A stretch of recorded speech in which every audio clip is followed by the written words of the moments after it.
One of the greatest hacks for being an ambitious, hard-driving entrepreneur is, and that's why Kylie Jenner is nothing short of brilliant. Harley Finkelstein He's the president of Shopify, one of the largest e-commerce platforms. Worth over $60 billion. He's helped scale brands worldwide. And he's now on a mission to help you start your own business. About a month into college, I got a call from my mom and said, Dad's been arrested and he's going to jail. College is over. And I shifted into this survival mode. I had no choice. I think it's a very powerful driver. I met Toby around that time. The initial idea had lots of other competitors. This was not this massive novel thing. We just did it better. And that was how Shopify was born. There's a perception that entrepreneurship is very expensive. That's not true. It's less than a couple Starbucks coffees to go start a business today. There are still far too many people that work at a job they absolutely hate because they think they have no choice. No one had this massive 80-page business plan and then got started. That's not how businesses are created. They're created based on this nugget of an idea and they're explored and you get curious about it and you try this other stuff. And that's how you build companies that change the world. I wake up every morning encouraging more entrepreneurship, creating tools that help entrepreneurs start, scale, and build faster. That drives me to keep building and keep growing. The stores that we are most proud of are the homegrown success stories that grew to be multi-billion-dollar businesses. If I give you $3 million, who would you invest it in? I would definitely put one of those millions of dollars into the hands of a creator who's... The second one, I think, would be... The third one would be someone who... Oh, really? Yeah, those are the types of people that I would back. Would you like to go for dinner with me and my guests here on the Diary of a CEO? We are holding dinner parties all around the world over the coming months, and our subscribers on this YouTube channel are invited. We're inviting 20 subscribers to every dinner. So if you'd like to come for dinner with me and my guests here on the Diary of a CEO, I have a favor to ask you. All you've got to do is hit the subscribe button, and I hope to see you at dinner somewhere around the world very soon.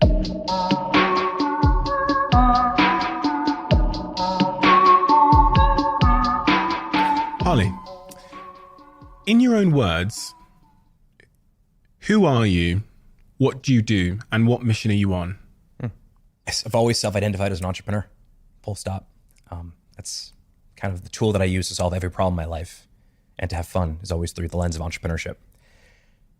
What do I do? I think technically I'm the president of Shopify, but I view my role as being the chief storyteller. How can I get the world to know that Shopify is the entrepreneurship company and invite more people to participate in that? The mission that I'm on, this is going to sound really repetitive now, but is I want more people to try their hand at this thing that I call business creation or entrepreneurship. And I don't think right now most people consider entrepreneurship as a thing that they can do to self-actualize. Well, why does it matter if more people become entrepreneurs? I think the world is far more colorful. And I think humans are far more interesting when they commercialize their hobby, for example. I think there's still far too many people that work at a job they absolutely hate. In fact, I would say that they loathe because they think they have no choice. And that was the case for a long time. You go back 40 years, 50 years, not everyone could be an entrepreneur. That is different. And I'm not saying that everyone that has a great hobby should commercialize that hobby. Some hobbies should stay hobbies. But there are a ton of people who work at a job they despise. They go home at night, they go to their garage or their workshop or their kitchen table, and they tinker on cool stuff, but they don't share that with the world. If they did that, consumers would get really better stuff that they can purchase and they can use. But those particular people behind those businesses can find their life's work. And this concept of life's work is not something that my parents, my grandparents, my great-grandparents even had in their lexicon. But I think the idea of finding your life's work, I think you have done that, Steve, and I hope that I've done that too. That is a life-changing moment. There's going to be potentially millions of people listening to this now that resonate with what you're saying. They are in situations that are not serving them on some kind of psychological fulfillment level. Why aren't those people, in your view, pursuing what their life work is? I'm trying to create some nuance, or trying to step into their mindset so that they feel understood. What is the gap, the Grand Canyon that they need to cross in their mind to get to that other side, which is their life's work? Why don't people do it? I think a big part of it is perception. I think a lot of people perceive entrepreneurship as something that's out of reach for usually one of two reasons. The first reason is financial. They have a family member or a friend, or they've heard an anecdote of someone who started a business that was not successful, and ultimately it cost them their entire life. They couldn't, they lost their house. They couldn't put food on their table. And so there's a perception that entrepreneurship is very expensive. If you don't have money, you cannot start. And actually, I would say that for the vast majority of the time that entrepreneurship or business has been available in the world, which is, entrepreneurship or business is about as old as currency. So thousands and thousands of years. The main ingredient in starting a business was capital. And if you didn't have capital, you couldn't start. And I think that's changed. And we can get back to that in a second. The second part is the understanding or the experience or the know-how to begin. And I think that also has changed. I think now you don't have to go to business school. You don't have to, have grown up in a home with entrepreneurs to start a business. I think that anyone can start. And so on both those things, I think the cost of failure is as close to zero as it's ever been right now, like as we sit here. And the second part is, I think that if you try something and it doesn't work, you can try it again. And that may be, your Gymshark, your Aloe Yoga, your James Purse. From a psychological perspective, some people, they often say, well, it requires a lot of self-belief. They talk about self-belief and confidence as being this kind of macro force that drives people to start. And I was sat here the other day with an entrepreneur who's built multiple companies and been very, very successful. And he was saying to me, he said something to me like, it's actually the pain of his current situation, which drove him to take the leap. As it relates to people's like psychology and their self-belief and their self-confidence, when you're trying to get people to become entrepreneurs, what can we do there to get them to take the leap? Is there anything that can be done? I mean, first of all, I think that there's two types of catalysts for starting a business. One is passion and the other is disparity or being desperate. And actually, I think entrepreneurs by necessity are a big part of the greatest companies ever been created. The reason I became an entrepreneur, I mean, I toyed with it as a kid, but when I really became an entrepreneur, it was because I had no choice. I think that's a very powerful driver. It wasn't about my self-confidence or my swagger, whether or not I thought I could. I had no choice. In terms of, you had Richard Branson on. He has this famous line, screw it, just do it. I think that plays in sort of the passion side of things, not necessarily in the disparity kind of things. I didn't say screw it, just do it. I was like, I have no choice. What am I gonna do right now? Either have to move back home to South Florida and live at home with my mom and sisters, dad wasn't around, or I can actually figure this out on my own and I can pay for school and I can help support my family. And so it wasn't about screw it, just do it. It wasn't about self-confidence. It was, here's a way for me to actually survive. And I think that matters. The role of passion in entrepreneurship, you'll know that a lot of entrepreneurs, they are so in love with the idea of being rich and successful that they'll kind of try and reverse engineer a passion into their journey of being rich and successful. So they'll sit down and say, what do I think is going to make me rich and successful? This happens all the time. Entrepreneurs will come up to me and say, I've got 3 ideas.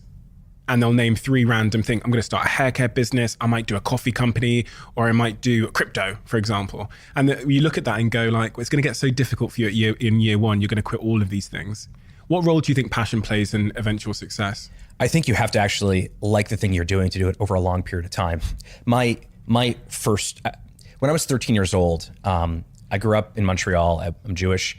I went to a lot of bar and bat mitzvahs. That thing you do when, 13-year-old kids, 12 years old if you're a girl, 13 years old if you're a boy, you go to these bar mitzvah parties. And I remember seeing the DJs at these parties on stage playing, cheesy music, very cheesy music. But I was just enthralled with them. I thought they were the coolest people in the world because in a matter of minutes, they would take a group of 300 sleepy people eating rubber chicken dinner. And like a couple minutes later, they'd be doing the conga line. And it looked like magic to me. And I really thought that'd be super cool for me to partake in. And so there was a passion for me I want to be a DJ. It turned out nobody would hire me because I wasn't really a DJ. I didn't know how to DJ. And I looked like I was 8 years old. I mean, I've always been a little bit short. I'm still short, but I was really short when I was 13. And so there was no way anyone would hire me.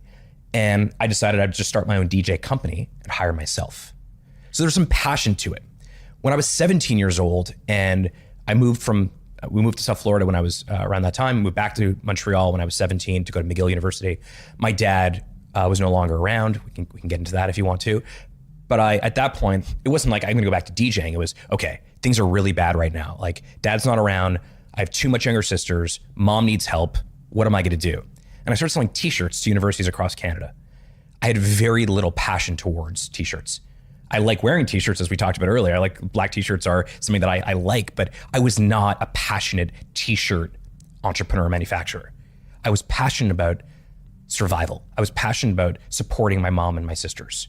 And so I don't think that t-shirt business was going to be something that I was going to be doing the rest of my life. That was not my life's work. Fast forward till today, leading Shopify with our team, I'm very passionate about Shopify's mission. This idea that more people can be entrepreneurs because of the work we do at Shopify. I can do this the rest of my life if the board will have me. So I think there's a time and a place for passion in these things, but I don't think it's the only reason to start.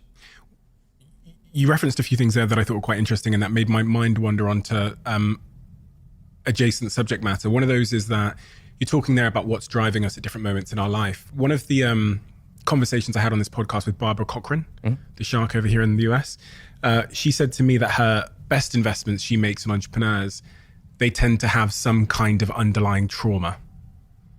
And that ends up being fuel in their engine. So when things get really, really hard, they're driven in such an obsessive way. And I remember then listening, and I've always thought that insecurity and shame and these kinds of things are unbelievably unappreciated drivers in people, for better or for worse. It comes with a downside. Do you think entrepreneurs and founders should go to therapy? I think some should. I think entrepreneurs and founders need to be self-aware. I think that's the first thing.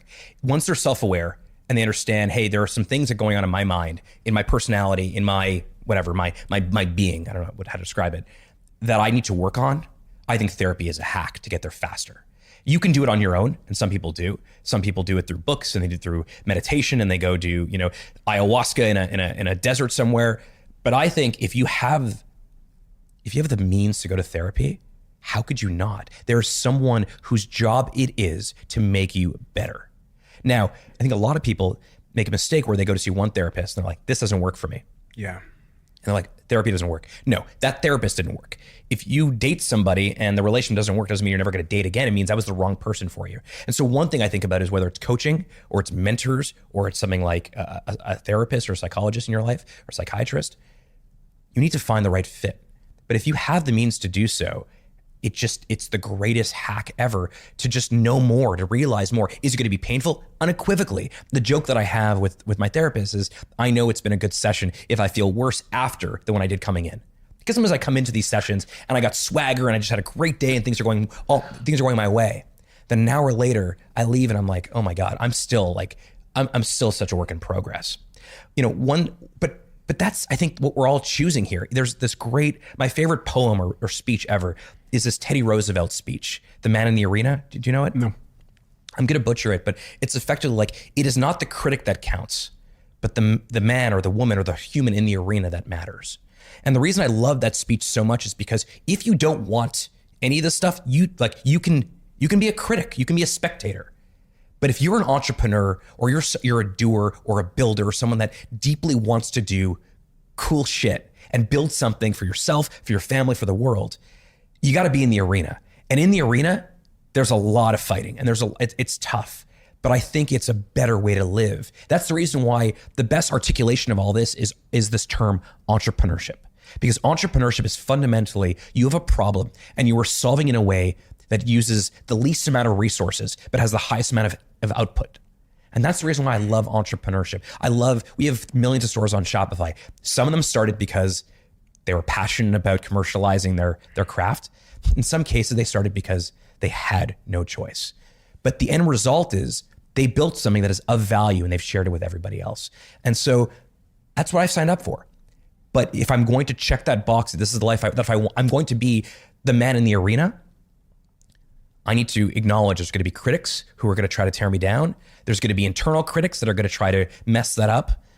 And I'm still going to pursue. I'm still going to move forward and progress. And I think therapy helps with that. What's your relationship like with failure? We talked a little bit about the idea of failure at the start of this conversation, why people don't take the leap from a miserable certain situation into an uncertain situation that might give them a better life. But what's your relationship been like with failure? Because everybody knows to be a successful entrepreneur, to build great products, you have to fail fast. But if you're struggling with, enoughness, then it seems like that might limit your ability to want to fail fast. It is certain that the more the more successes you have under your belt, the easier it is to fail. Because you feel like if you've had, 9 out of 10 things have been successful and that 10th is not, doesn't mean you are a failure. So one thing is, I think separating like you being a failure versus the project or the particular thing being a failure is very, very different. Which is hard. Which is very hard. Toby, who is founder of Shopify and the person I spend most of my time with, building this company over the last 13 or 14 years, he has this great line, which is that failure is the discovery of something that didn't work. And when you use that lens, that failure is the discovery of something that didn't work, which he taught me, that made failure totally different. So now it's no longer about failing. It's like, what did I actually get from that that's going to make it better the next time?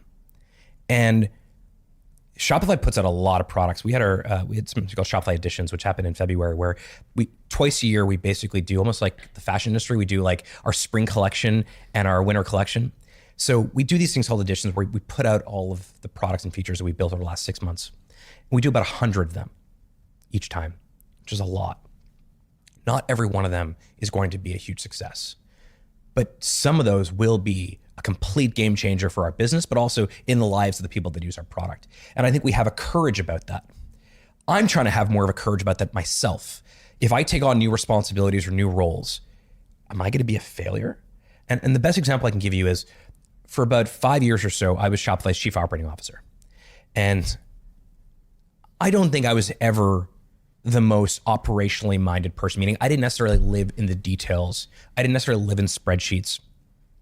But when Toby and the board asked me to be the chief operating officer, it was a huge honor. I mean, Shopify is such a great company. Wow, like that's what they're asking me.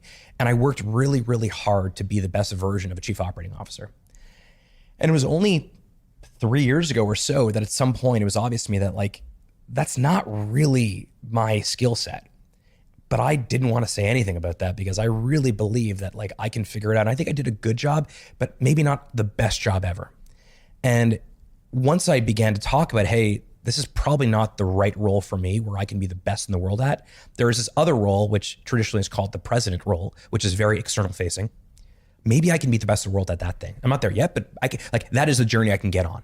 And maybe I don't have to be well-rounded. Maybe I can actually be spiky. And instead of actually trying to be a well-rounded leader, maybe I can focus on sharpening that point over and over again. And that's when, I had a conversation with Toby and the team and said, look, there is this other role and we need to bring someone in whose life's work it would be to be a great chief operating officer. I mean, we have that now. But man, Steve, I did not want to admit that I was not the right COO for Shopify because ego, right? Total. And ego and insecurity. One, I'm admitting failure. The other one is I like this role. It's a very important role. But it was only when I sort of began to be honest about, is this the right role for me, that I began to say, hey, there's this other thing. And I can tell you, I am not a little bit happier now in my current role and more like it is so much more meaningful for me to have this role today because I feel like this is really where Shopify will benefit the most from what is my superpower, which is really storytelling. And the company's better. I like it better. The current CEO is so much better at than I was ever. Everything kind of came about, but it probably took too long. I think that story is an incredibly powerful one because I come across people all the time within my own companies, but also just people that will send me messages who are currently in a role. Maybe they're being offered a promotion into another role. And because it's a bigger role with a bigger salary, they are inclined to take it. But there's that missing pause of sort of self-awareness where you've got your ego pulling you because I'm going to have, higher status in this company. I'm going to get more pay. People are going to think I'm cooler and more impressive.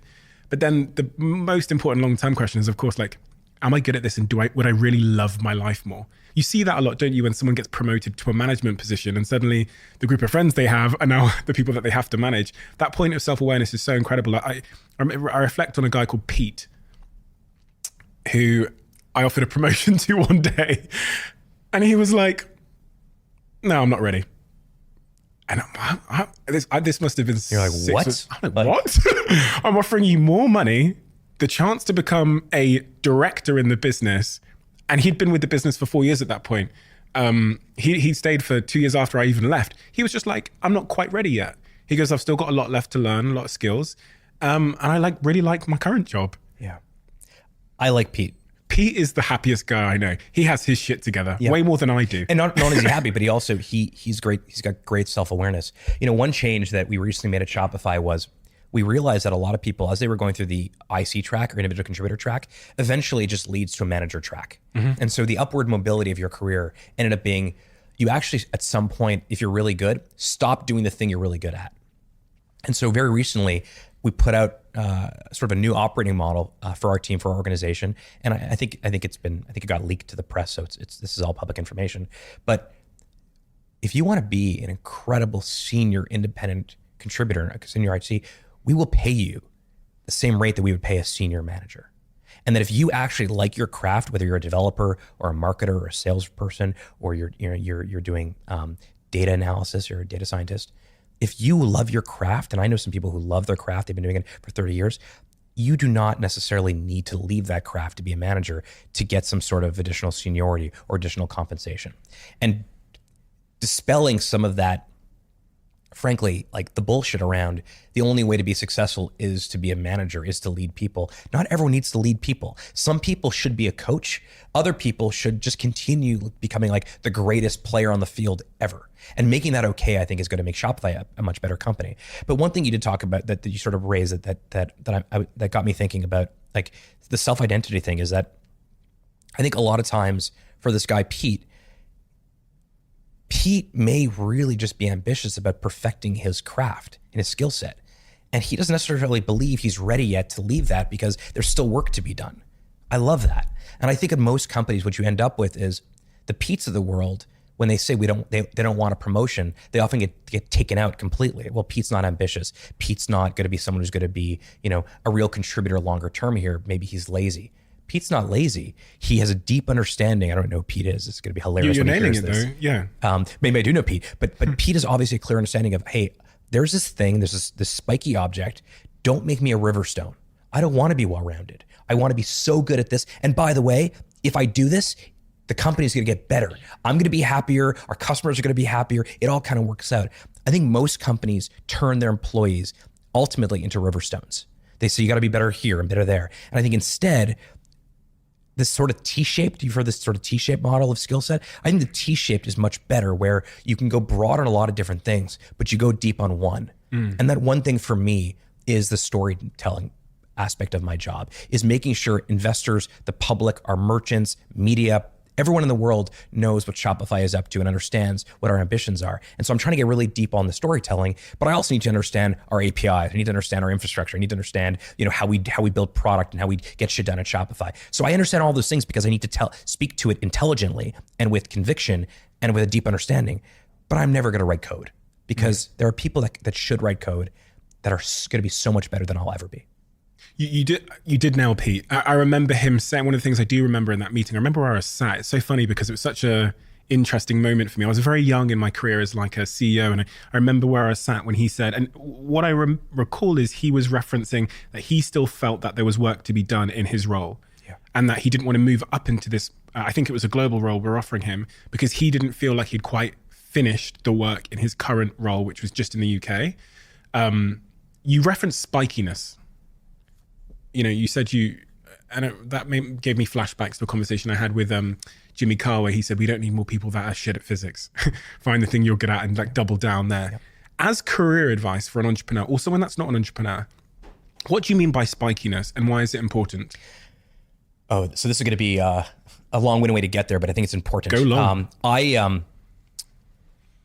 When I was building that t-shirt business in college, a mentor of mine, say his name is Philip Reimer. He's a senior partner at a very prestigious law firm called Dentons. They're in the UK. They're everywhere. They're all over the world. He's like, he's had this incredible white shoe law firm career. He basically convinced me to go to law school. And he convinced me to go to law school, not to become a lawyer. He's like, the skill set that you need, given what I think your ambitions are around business creation, business building, entrepreneurship, you are lacking some sophistication. You're always going to struggle with these sort of things. He's like, but I have this idea, which is, go to law school, not to get good grades necessarily, not to become a lawyer, but to effectively, selfishly disseminate all this information from your classes to make you a better entrepreneur. And I think because I sort of had a very clear view that I wasn't sure at that time. I was 21 when I started law school. I didn't know exactly what my spiky point was, but I knew it had to do with entrepreneurship. And so Phil, when you're 21, I didn't know very much at 21. I thought this t-shirt business would just be the thing I'd keep doing for many more years. But Phil had this idea that actually to sharpen your point, you should do something that is non-obvious. And in hindsight, it really feels like what Phil was helping me to figure out was finding more alpha in terms of entrepreneurship, finding some arbitrage opportunity, something that exists that no one is looking at, but that I can take advantage of. Something unique? Is that what you're saying? Yes, exactly. Something really unique that, hey, you're a good entrepreneur. You're not a great entrepreneur. You're not sophisticated. You don't understand all these different aspects of entrepreneurship. You should go to law school to not to be a lawyer, but to be a better entrepreneur. And you should be selfish in law school and in your curriculum in deriving as much insight as possible, so that when you leave law school, you can return to entrepreneurship in a much better version of yourself. Because you'll have something that the competitor set, other entrepreneurs wouldn't have. That's right. So you could have gone Steve Jobs did that typography class. That's right. And that's why we have these incredible devices in front of us. That's right. So it's an unobvious skill that's complementary. And that's why I say it's sort of finding alpha or an arbitrage opportunity, because it's something that is not obvious to most people. But now in hindsight, when you think about it, you're like, well, that makes total sense. Look, I went to public high school, and it was a good school, but I didn't learn how to write very well. And then I went to McGill and economics. I didn't learn how to write very well. I learned how to write really well in law school because all you're doing is writing factums and memos all day long. I learned how to negotiate and how to do real critical debate and critical reasoning. I learned how to read 2,000 pages and pick out the one line that matters. All these things on their own doesn't seem like it would create the curriculum of a great long-term entrepreneur, but it did. And I think part of the reason why I allowed myself to go through that process of law school was I didn't know exactly what my spiky point was, but it felt like it's definitely in the realm of entrepreneurship. I didn't realize that I would help build a company that would create millions of new entrepreneurs, but I knew entrepreneurship was deeply personal to me because it helped me. It was my family story of survival. It just felt like this incredible tool that most people had not discovered yet. And so on that spiky point, I think the sooner you figure out that spiky point, you don't have to be precise. I didn't know I was going to run a software company, but I knew that entrepreneurship was deeply important to me. And so as I made decisions starting at 21 years old, every decision was under the lens of, is this going to help sharpen my point? Is this going to make me a better entrepreneur? And I think if I would have realized that 10 or 15 years later, it still would have been fine, but it may have not have happened it wouldn't have happened the same way. And it may have not led me to join a group of, a handful of really smart engineers building this crazy piece of software called Shopify 14 years ago. I think this is an exceptionally underspoken about point, which is this idea of skill stacking, but stacking skills that are unobvious and rare within an industry. So if we take, and I think we should go through this in a little bit more detail, because I think it can really have a profound impact on people. I read about how the best people in the world, I think it's a mathematical equation where if you're the best at 6 skills in an industry that are unobvious, you actually are the best in 1 million people at that thing. So I mean, if there's a village of 1 million people and they showed this little graph, I remember seeing it and writing about it a little bit, where if you're just in the top 10% at 6 complementary skills, you're the best in the village at that particular thing. Like Cristiano Ronaldo, the football player, he's not the best, he's not the fastest player in the world. He's not the best shooter in the world. He doesn't take the best free kicks in the world, doesn't head the ball the best in the world. He's considered the best player in the world by many because he indexes high, the top 10% at various things. I think about Jack, who records this podcast. Now, if Jack was wanted to be a podcast director, what all podcast directors or producers do is they'll go learn how to do microphones and cameras. Now, interestingly, I don't think that's the place to be placing your time to become the best in the world. As we saw in the case of Steve Jobs, who went and did typography and design and then made these beautiful devices, Jack should probably go and try and get an unobvious but a skill that would be in high demand and low supply in this industry. So if Jack went and did theatre, he would learn maybe about how to construct a story arc. Mm-hmm. Or if he went and did I don't know. Set design also. Yeah, or DJing. If he went and learned to be a DJ, then he would learn about stems and music and whatever else. Or set design if he went and did a theatre. So and that would make him be, I'm not using Jack, I'm just saying someone in Jack's position. That would make them be a real fucking hard to find talent.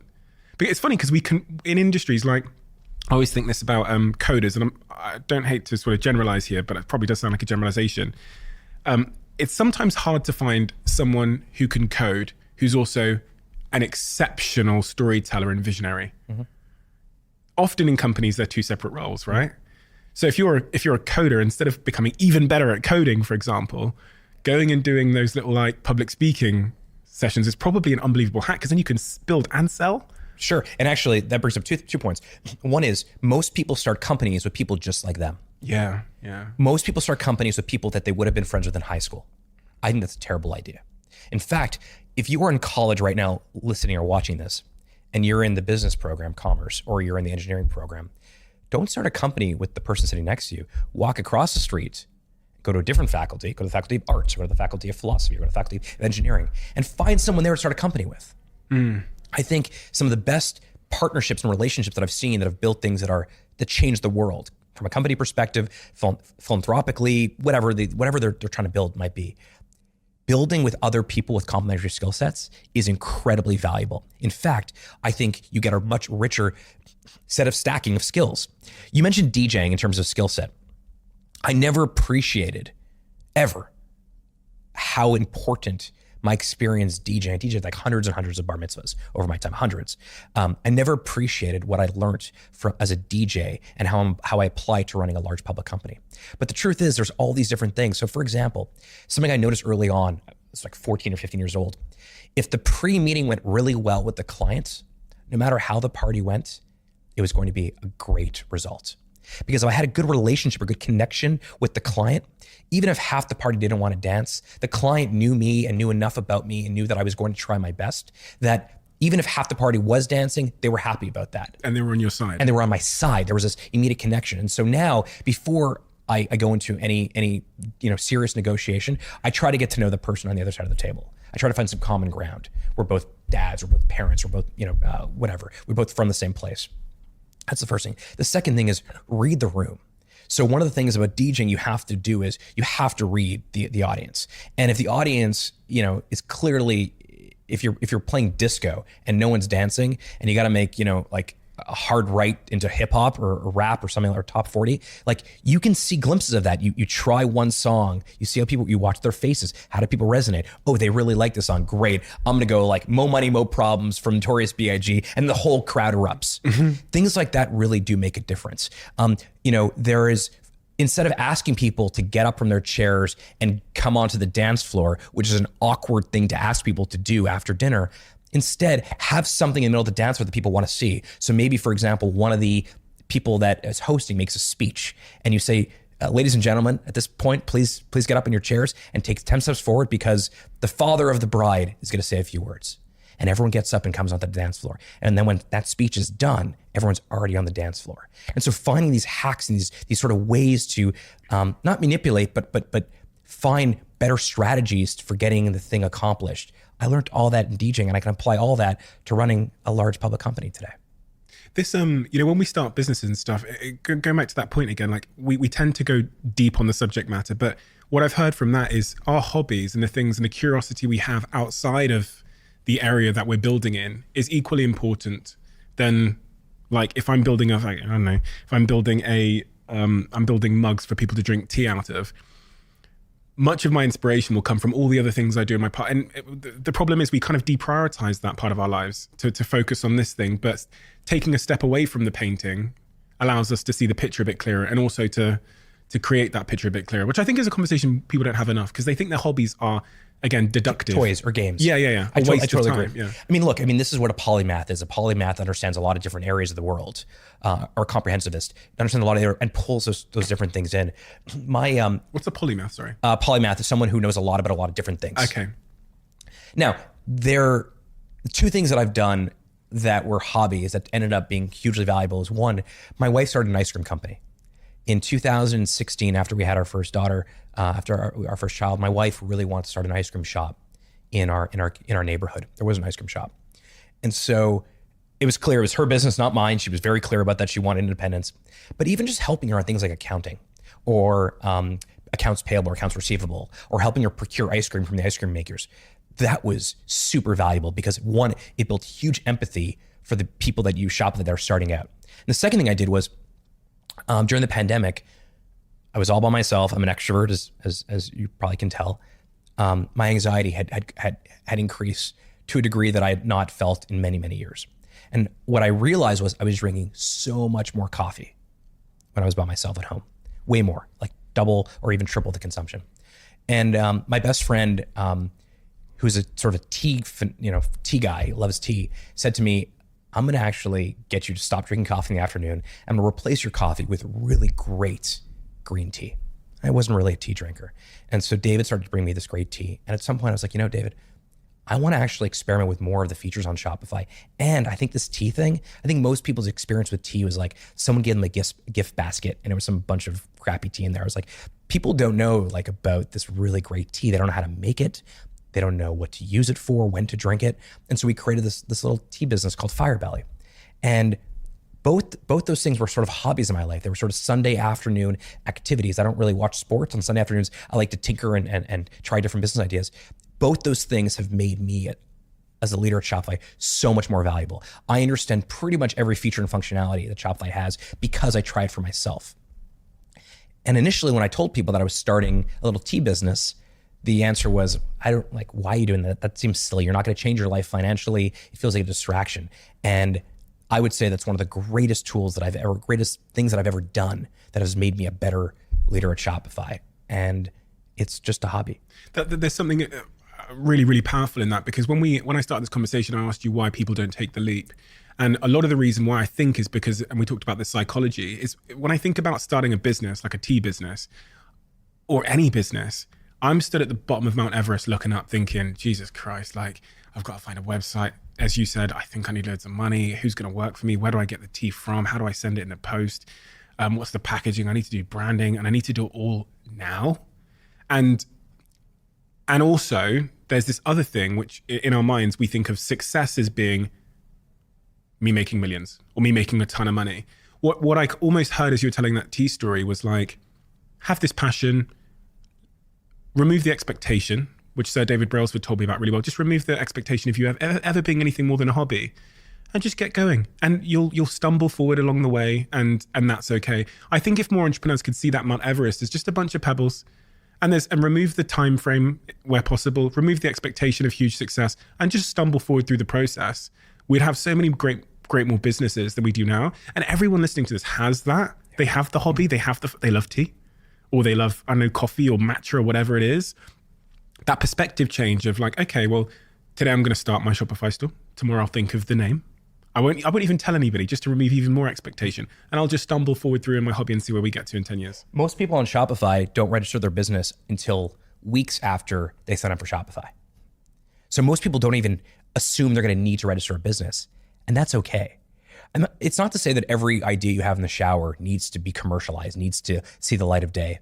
But if there's an idea you have in the shower and you're having it a couple days in a row, try it out. Like, I mean, this isn't a pitch for Shopify, but like it's less than a couple Starbucks coffees to go start a business today. And if you fail, the cost of failure is as close to zero as it's ever been. You don't have to take a loan out. You don't have to mortgage your house. You don't have to take food off the table, hopefully. And if it works, you try it. And if it doesn't work, you try something different. But this idea of, there's like this barrier to getting started. And I think, one of the reasons that I think one of the best times to start your entrepreneurial career or your entrepreneurial, business is in school. The reason I think is because when you're in school as a student, there's very few expectations on you that this is going to be a huge success. So it's kind of the perfect time to get started. Whether you're in high school, like with my DJ business, or in college with when I sold t-shirts, there was very little expectation on me. No one thought it was going to be successful anyway. You sell one, everyone claps. Yeah, they're like, great, you're that's so cool. You have a business. No one asked me what my revenue is. No one's asked me what my EBITDA margins. I think it is a lot easier to get started on a business when you're in school or you have a job and this is sort of your side hustle. The amount of people, Shopify right now is about 10% of all e-commerce in the United States. In places like Australia, it's even way more than that. I know most of our largest merchants because I'm obsessed with this stuff. I love it. Most of the businesses on Shopify that are really successful, the homegrown success stories, they were accidental. It was Heather and Trina sitting at a coffee shop not too far from here with a friend of theirs that was a doctor who was wearing these hospital scrubs that just looked like shit. They're like, we can do this better. And that's how Figs was born. It was Ben Francis who said, why is there no clothes for just regular gym people? Either it's like gym rat stuff like bodybuilders or it's yoga. And that's how Gymshark came to the world. Or it's Tim and Joey at Allbirds saying, why is there no really great sustainable sneaker that feels good, that's washable, that costs this amount of money? That's how Allbirds got started. So no one had this massive 80-page business plan and then got started. That's not how businesses are created in modern times. They're created based on this nugget of an idea, and they're explored, and you get curious about it, and you try this other stuff. And that's how you build companies that are long lasting, that change the fucking world. And that's how Shopify was started as well. Indeed. It was an immigrant from Germany coming to Canada because he fell in love with a girl and got to this new country and couldn't get a job because he didn't have his working papers and was told he can start a business. And he looks around and he sees snow everywhere and he says, I'm going to start a snowboard company. And in 2004, there's 2 ways to sell a product on the internet. One way, you sell it on a marketplace, which is very cheap, very inexpensive. Like eBay or something. Exactly. But you're renting customers from that marketplace. They're not your customers. The other way was to spend 7 figures, no exaggeration, and have one of these big enterprise companies build you an online store. And he didn't have that kind of money. He didn't like those options, so he wrote a piece of software and started selling snowboards. And the snowboard shop was called Snow Devil. And very quickly, people started asking him if they can use the software to sell their own products. And he decided the snowboard store was a good idea, but the software behind it was a great idea. And that was how Shopify was born. And I met Toby around that time when he was transitioning from snowboards into software. And I became one of the first customers to use Shopify in 2006. And then you were the first non-technical employee as well. That's right. Yeah. And a couple years later, after law school, I called him and said, I want to join you and a small handful of engineers, smartest people I've ever met in my life, still to this day, and said, let me be your Swiss Army knife. Let me come in. I don't care what you call me. I'll be sales, I'll be finance, I'll be marketing, I'll form partnerships, I'll do anything and everything you need, because I believe the world will be better if we actually get this thing off the ground. And we've been working at this for, it's my 14th year now.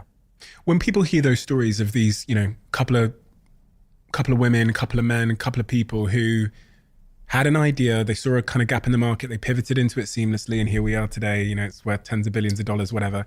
That I want to zoom in on a particular thing, which is at that time, because I hear this all the time from entrepreneurs. It's one of the barriers for them starting is, well, someone is already doing it. There's competition. And I think about every business that I've been involved in that's been successful. And at the time when I did it, there was someone that was way further down the head than me. And probably better capitalized. More people, more information. That's right. Yeah, smarter, all those things. And it never has mattered. And I can't quite articulate why it doesn't matter. I could probably try, but I want you to. Toby, that small group of people, yourself, went off on that journey, was there competitors? Totally, tons. Very well, big ones too. Yahoo stores. No idea. in 2006, Yahoo was a really big company. Yahoo stores existed. There were companies called Magento, which is still around today. Not as prevalent, but that was around. There were major competitors out there.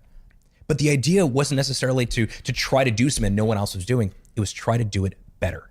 And that, I think, is the difference between the great companies and just the good companies. That there are always going to be good companies out there, but most of them are not necessarily trying to completely, move the needle on like what is possible. All of those companies, by the way, that existed when Shopify was just getting started, served a particular segment. It was either for, like arts and crafts, like an Etsy kind of style, or it's for big companies. IBM, SAP, Oracle had competitors there. Yahoo stores focused on very, very small businesses. But we never gave ourselves those constraints. It was, let's allow people and enable them to build beautiful online stores quickly, effectively, that were customized for their particular brand, and try to bend the learning curve around entrepreneurship. And over time, like over many, it's now almost 20 years. Over time, we're like, let's add payments. Let's add capital. Let's help with fulfillment. We should do point of sale because physical retail is important. What if we also help them with things like cross-selling across different markets? What if we create sort of a bank account to help them manage their cash flow? Over time, it sort of evolved from that. But the initial idea had lots of other competitors in the space. This was not this massive novel thing. We just did it better. And it's funny because a lot of those competitors we absolutely do not remember now because you did it better. And that's the really important perspective shift, which is not like, am I the only one with this idea? There's probably not a lot of value in the idea itself. but the execution of that idea, can I do it better, is really where winners and losers are established. So that begs the question, what's the philosophy, and I'm very intentional with the word philosophy there, that enables a team to take a challenge where there's multiple competitors, in your view, and just do it better? I mean, this is going to sound trite, but having deep empathy for how merchants and how your customer uses your product is very, very important. And I think a lot of companies lose sight of that. They focus on what is known as like whales, like who are the power users? Let's focus on that. But we never did that. We actually think that all of the merchants that I brought up so far in our conversation were merchants that started at their mom's kitchen table that grew to be multi-billion-dollar, hegemonic incumbents. It's great. I love that we have Staples, and I love that we have Spanx, and I love that we have Black & Decker and Mattel using Shopify. But those are companies that were already successful before they started using Shopify. The stores that we are most proud of, that we love to talk about, are the homegrown success stories, because even though we are not responsible for their success, we simply made the journey a little bit less difficult over time. But the way that we think about these sort of things are, can we use software, can we use technology to make things better? And by adding more value, a disproportionate amount of value every single step of the way, we think we build a lot of loyalty with our merchants. And that what then happens is the ones that do become successful never leave Shopify. So there are people that start a business that fails, and they decide to either shut it down or they decide to pivot to a different business. We're okay with that. We're not changing physics. We know that most small businesses will not be multi-million-dollar companies over time. But the key for us is that the ones that do succeed never have to leave the platform. So it's almost like when you start on Shopify, it's super easy, super simple. In an hour or two, you can build a beautiful online store. But over time, as the complexity of your business increases, the solutions on Shopify sort of reveals itself over time. But it does so at the right time so you are not overwhelmed. And I think we are very hard on ourselves. And I mean, that's the right term. We're hard on ourselves that we really want to continue to push the envelope. Here's a very simple example.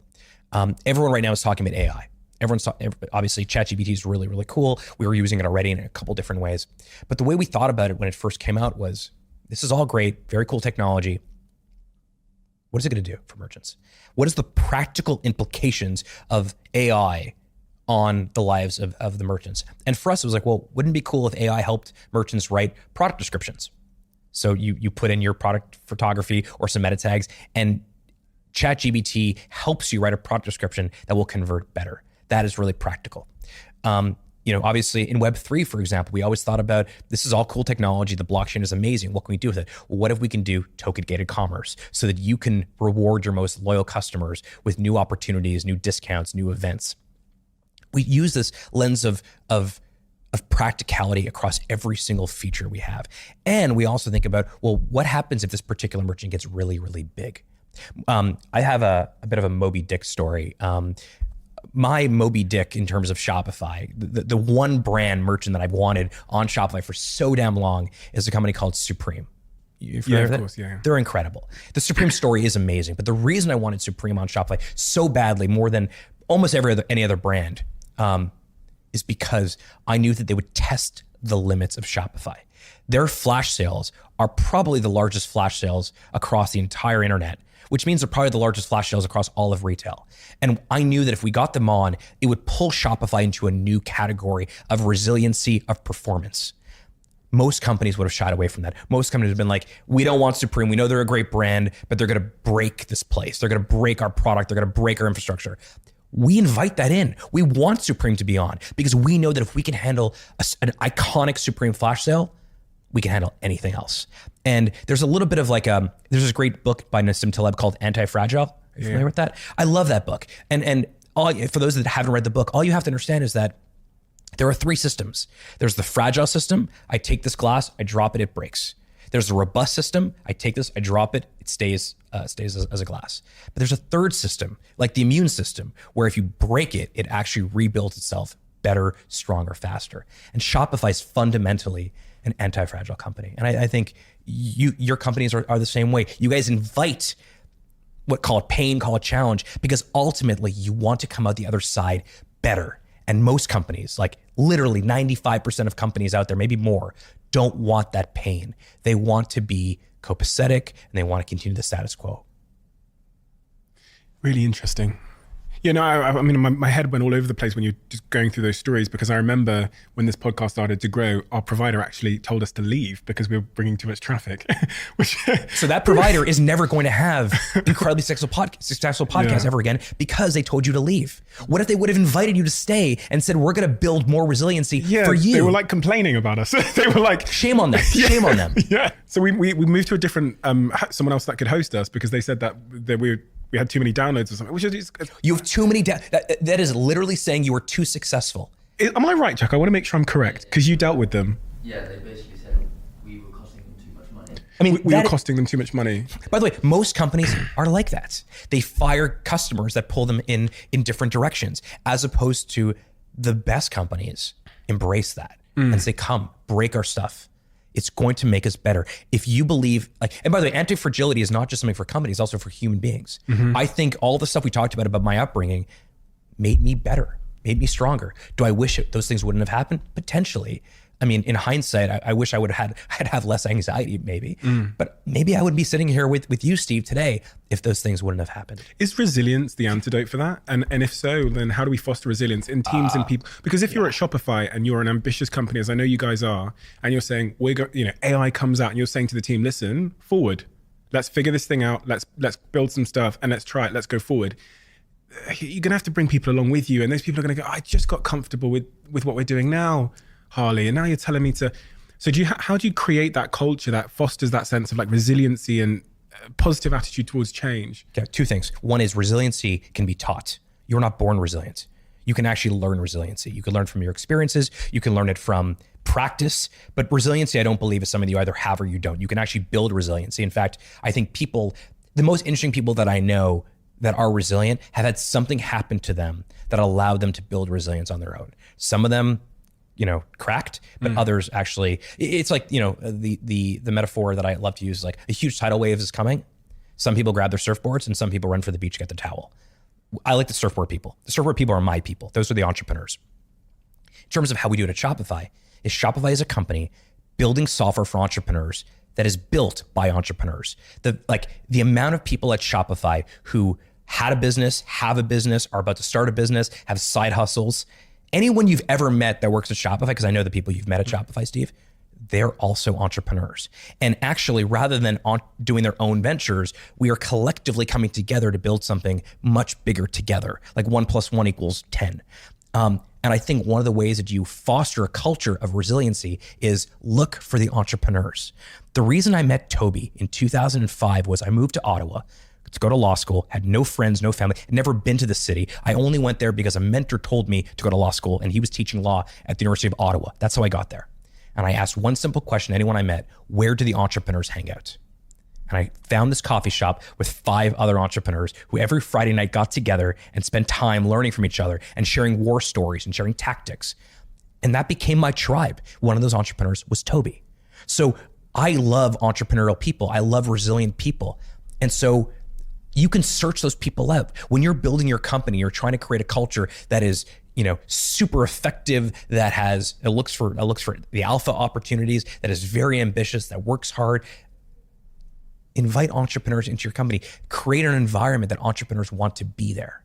And I think that's what we've done. And I think we have about 10,000 people at Shopify. And I would say the vast majority of them would say they're either entrepreneurs or aspiring entrepreneurs, but every single person at Shopify is very entrepreneurial. And it's the same reason where you told me a story earlier about, Jack taking a photo of the bookshelf. Yeah. I mean, I'm not just saying because he's filming us and he's got to make me look good here, but that's the entrepreneurial way to do it. The non-entrepreneurial way to do it is to be like, yeah, we need some books. You have the exact same books behind you here as you do in London. Most people won't notice that, but I notice the amount of attention and to detail you have and the care you've taken, that that B is exactly where the B is on the shelf behind you. That matters. It doesn't matter to everybody, but it matters to the right types of people. And when you do that, you invite more of those people into your life. Do you think as well, though, that when you think about companies and leaders and how the culture is set and how that philosophy of attention to detail is set, I've often thought that you might get a group of people, disciples of the culture, maybe the original founders or something, and they set that philosophy. They go, this is who we are. We care about the bookshelf being the same no matter where we are in the world. And then you have this other type of people who are susceptible to go either way depending on the culture they're in. And if the culture is strong, those people become the culture. If they went somewhere else, they'd probably behave differently. But that comes down to the culture just being absolutely crystal clear and the hiring of that culture being disciplined and the firing. Yeah. Let me disagree with you on one point. I don't think culture should be static.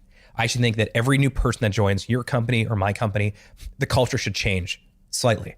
And hopefully it gets better over time. But I think there's a lot of companies that they put a poster of an eagle up on the wall that says leadership underneath, and they call that culture. Or they say, famously, Patty McCormick created what's now famously known as the Netflix Culture Guide. Yeah, I remember reading And what was cool about that was the talent team, the recruiting team at Netflix gave out this culture guide in advance of you even applying to Netflix. It was a public document. So you can read this, and if this does not resonate or this is offensive to you, don't even apply. I think that's actually a very good thing to do because it's very honest about this is the type of place. I think one of the funniest lines in there was mediocre performance will lead to superior severance. Yeah. I love that, right? It's super, super cool. So there's that aspect which I think is really interesting, but I think the culture should continue to evolve, and everyone that joins, it should get better and better. But I want to just say something like this narrative of the early days, I think is bullshit. Like, this is a better version of Shopify right now than we've ever had. Our team is better. Our leaders are better. Yeah, there's some romanticism about the early days where, like there's a photo that floats around every now and then of me sweeping the floors. I get it. That was kind of romantic that we sweep the floors ourselves. But I actually think over time, you can have part of this is like, is your company founder-led or professionally managed? And those are fine things. But I don't actually think you need to actually have a founder there to have a founder mindset. I think you actually need to have, if your culture is strong and people do the right thing when no one is watching, and people are constantly challenging each other, and people are constantly trying to like pull the product in a really unique, positive way, that's a place where more people like us want to work. And therefore other people like us want to work as well. And that's why I love the idea of like building a company for entrepreneurs, built by entrepreneurs. That is really compelling. When I speak about culture, I think I'm kind of using the word interchangeably with the word in that particular case, maybe the word values. But if we think about company culture in the context you're describing it, I was doing some writing over New Year's, and I was looking at the life cycles of companies, and they often start like cults. And I went through, I think, IBM, Instagram, all of these huge companies, and I found quotes of the founders describing the early days like a cult. And then they go into this kind of growth phase where, because everything is breaking and they're trying to keep up with the market demand, they're having to like rapidly install processes. This is usually where founders like hire someone who's got like gray hair, who's done it before, and they sit them down with the little cult and they're like, help, in that growth phase. And then they get to kind of like this enterprise phase where the processes are in place, work-life balance has kind of been restored. They have a lot of people. So now they have like a HR department and things are different. Now, going back to that first phase, that cult phase, it seemed pretty clear to me, even like there was a quote from Peter Thiel where he was like, words to the effect of the start should resemble a cult. Do you believe that? It's something I've pondered because the word cult is such a toxic word. So be careful, Yali. I mean, I don't, no, I'm not sure if cult's the word I would use. What I do think is that you need to have like, and this is not just in early days, it's at every stage of a great company. You have to have a strong mission. And part of the reason that I think Shopify, for me at least, is the place where I can do my best work is because the mission is not interesting or cool. It really hits home for me. It's not to say that I wouldn't be a good president of Pepsi. I'm sure Pepsi's mission, I don't know what it is, but I assume it's something like do something with the world and make people happy or something like that. Ultimately, they're selling products. They're selling sugar water and they're selling candy and they're selling chips and whatever Pepsi sells. I don't think I can do my life's work at Pepsi. I don't, because ultimately, at the end of the day, the mission of the company, even if you add all types of, rose petal glasses and you say, well, we're not selling cola, we are, selling dreams. We are nourishing the youth of the world to pursue their path. You're selling something that like I like, but I don't really love. And I think if you have the ability to find a company whose mission you believe in any stage really hits you hard, that's probably the company you should go work at. And you should probably stay there for a very long time. And even the fact that not every person needs to stay at every company forever. Not everyone's going to be a lifer. That's okay. People want to jump on the bus or the rocket ship at different times. That's fine. But I think you do your best work when the mission of the company deeply reflects your own life's mission. If I wasn't at Shopify, if Shopify didn't exist, I probably would be doing something around encouraging more entrepreneurship, inspiring more entrepreneurs, creating tools that help entrepreneurs start, scale, and build faster. I just found this vehicle that does it way more efficiently than I ever could do on my own. It's called Shopify. So you're damn right I'm going to want to be on that bus or that rocket ship. But I don't think it has anything to do with what's on the wall. I think it has to do with the fact, like, what is the company actually doing? If you strip away all the marketing speak and all the brand speak, what is the point of the company? What's the objective? And I think that really matters. For those entrepreneurs then that Shopify supports, when we talked about this Mount Everest analogy where you're thinking about starting a business, you're looking up, it feels super intimidating. We talked about how you can break that down into simpler steps, focusing on turning your hobby into a small business. You gave the example that many of Shopify's merchants don't even register the company by the time they start the store. The other part that's intimidating when I'm thinking about starting a business, if I'm a startup entrepreneur, is just information. And you used the word earlier on, you used the word mentorship. Now, okay, I've got a philosophy to how I'm going to start it. I'm going to focus on a hobby, Harley. I don't need a ton of capital as you've outlined. But then there's this information piece, which is maybe the most important piece. Because information, for example, is even the knowledge that a Shopify exists. It's also like, how do I find where I'm going to get this tea from? How would you recommend an entrepreneur solve the information problem? And if you could give me some kind of reference to your framework on mentorship, that'd be super helpful. Yeah, I mean, the mentorship framework that I use, it's actually really simple. It's that I don't think any one particular mentor is going to be, you should wholesale take everything they say. Lindsay and I got married in 2013. And I thought about who are all the people that I perceived to have a really great relationship with their spouses. And I went through the list and I kind of laughed. I was like, okay, like, am I really gonna ask that person to be my mentor? Like, I don't really respect that person in any other avenue of their life. So like, why would that person be my mentor? So I went through this list and I realized, you know what, like I'm doing this all wrong. If I want to be a really good husband, a really good father, a really good leader of Shopify, I want to be a really good human being from a charity or philanthropy perspective, instead of trying to find one size fits all, like one person does all those things where it all comes together, it would be so much better for me actually to just focus on verticals. So in the vertical of parenting, who's someone that I think does a really good job on parenting? 3 or 4 people, I'll give them a call. The neat part about doing it that way, as opposed to saying, and by the way, the person that, like, I can't believe I'm sharing this, but this is kind of funny. I told you about a mentor of mine that convinced me to go to law school. I love that guy. He's a huge part of my life. He's on his 3rd marriage. Yeah. He's not going to be my marriage mentor. Could be your divorce mentor. Maybe, yeah. But he's really good about understanding skill set or skill stacking, as we talked about. There was someone that I called when I was about to get married to Lindsay, who I just felt had the most special relationship with his wife. And I began meeting him and asking him questions about how do you cultivate that. Did the same thing with parenting. But all of these mentors in each of these verticals, they're not the same people. Now, the reason that's important is because like a video game or like any skill set, you can't be good at everything. And so I'm able to derive different things from each of these mentors and then create my own version of it. But the second reason it's a really cool way to do it is that person who is a really great husband, but maybe not a great entrepreneur. A lot of people, like, no one else is calling him to ask for his advice on parenting because most people are like, well, he's not someone that I'd want to emulate because in business, he's not that successful, or in other aspects of life, he's not someone who I'd want to, who I admire. And so the way that I've always thought of mentoring is find these different people for different aspects of your life. And then as you evolve, you may have to replace them and bring them in, bring them out. Some people may be around for a long time. Other people after 2 years, I mean, I had a really good mentor around parenting who was really only valuable for newborns. And it turned out that a couple of years, as the kids grew, it wasn't doing a very good job. He wasn't teaching his kids all the cool stuff that I want to teach my kids, like skiing, for example. So that's sort of my philosophy on mentorship more generally. I think there's sort of 2 sides. So you have mentorship on this side, which is like people you want to emulate. But then there's also sort of the tribe side of things. And the one thing that I don't think enough people take advantage of is whatever company you're trying to build in whatever vertical or geography or whatever place, there are probably dozens of other people doing that exact same thing, whether you're in London or you're in like Ottawa, Canada.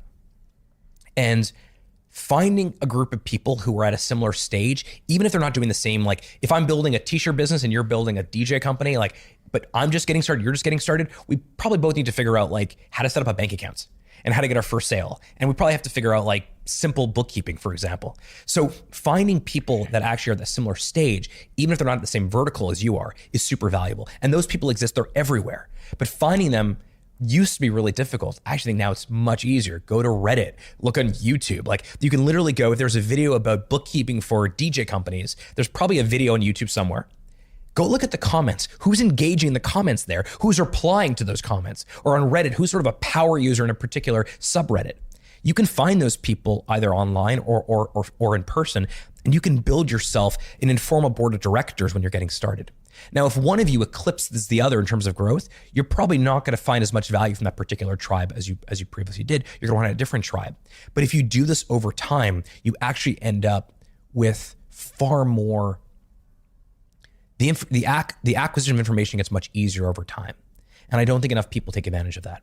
If I gave you $3 million and I said, Harley, you've got to invest $1 million in 3 companies, more specifically 3 founders that are currently Shopify customers, who would you invest it in, and why would you choose those entrepreneurs and founders? It's like,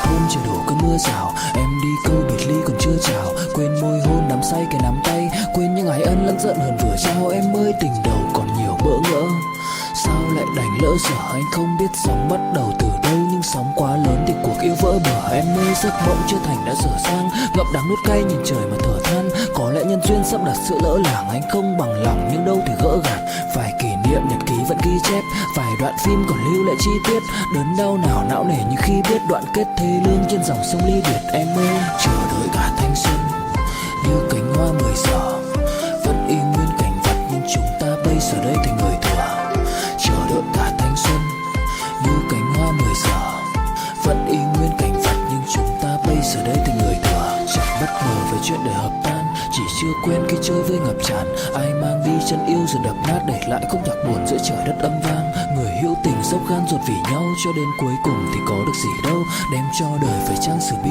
sầu, giữ cho riêng mình một con tim dì máu, đối diện câu chuyện độc thoại nội tâm, nhiều thứ anh cần học lại nội dung, giá em ở đây trách móc phải lỗi lầm thì cuộc đời anh các khóc lại đối xứng, vì ai nên mang thanh xuân này vô định, kẻ hữu ý nhưng kẻ chỉ vô tình, anh giống như Mr. Fantastic bởi vì hạnh phúc của anh biết vô hình, em ơi chờ đợi cả thanh xuân như cánh hoa 10 giờ, vẫn y nguyên cảnh vật nhưng chúng ta bây giờ đây thành người thừa, chờ đợi cả thanh xuân như cánh hoa 10 giờ, vẫn y nguyên cảnh vật nhưng chúng ta bây giờ đây thành người thừa.